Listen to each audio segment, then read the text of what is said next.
जी भी बस तो अब हम पहुंच चुके हैं होटल पर। हमने अंदर आपके ग्राउंड का व्यूज़ दिखाया, हम ग्राउंड के अंदर गए, वहाँ अपना सामान रखा रूम में। तो अब हम रिफ़्रेशमेंट के लिए होटल में आए हैं। तो अब हम खाना खाएंगे, फिर खाना खा के चलेंगे अंदर ग्राउंड में और आपको वहाँ जिम भी दिखाएंगे और जो गेमें होती हैं। जी व्यूअर्स, तो हम अब पहुँच चुके हैं जिमनेजियम में। तो यहाँ पे बैडमिंटन की गेम हम आपको दिखाते हैं। चलिए, हमारे कैमरा मैन अभी आपको दिखाएंगे बैडमिंटन की गेम। चलिए, ये देखिए जी, काफ़ी अच्छा मुकाबला हो रहा है। ये देखिए जी, क्या बात है जी।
बैडमिंटन का डबल जोड़, ये देखिए, दो प्लेयर खेल रहे हैं एक साइड पे। पहले हमने आपको सिंगल मुकाबला दिखाया, अब डबल मुकाबला देखिए। एक साइड में 2 आदमी खेल रहे हैं। काफ़ी मज़े का ये स्पोर्ट कम्प्लेक्स। स्पोर्ट्स की तमाम तर सहूलियात इस स्पोर्ट्स कम्प्लेक्स में मौजूद हैं।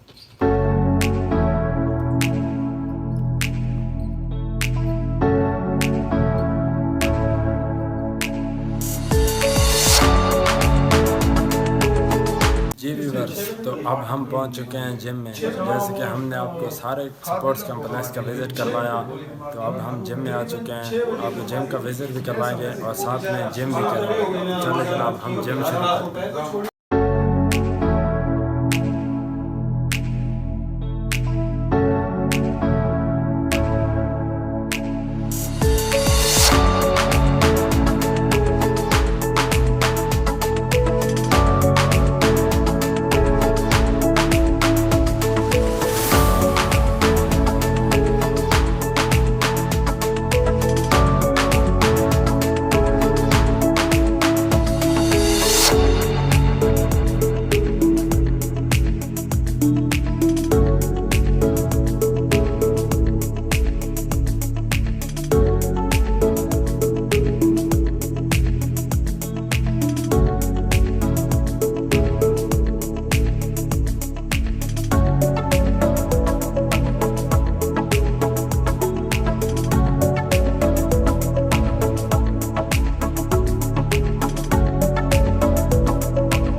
जी व्यूअर्स, तो अब हम पहुंच चुके हैं अपने रूम में, जहां हम आराम करेंगे। आपको हमने अच्छा माहौल दिखाया, यहाँ पूरे स्पोर्ट्स कम्प्लेक्स का व्यूज़ दिखाया। तो उम्मीद करता हूँ कि आपको हमारा आज का प्रोग्राम पसंद आया होगा। तो आपने ये बताना है कमेंट्स करके। अब हम आपसे चाहेंगे इजाज़त, इंशाल्लाह कल एक नए प्रोग्राम के साथ उत्तरा वाइब से हाजिर हो गए। आपको और मेरा अल्लाह ने के बाद पाकिस्तान जिंदाबाद।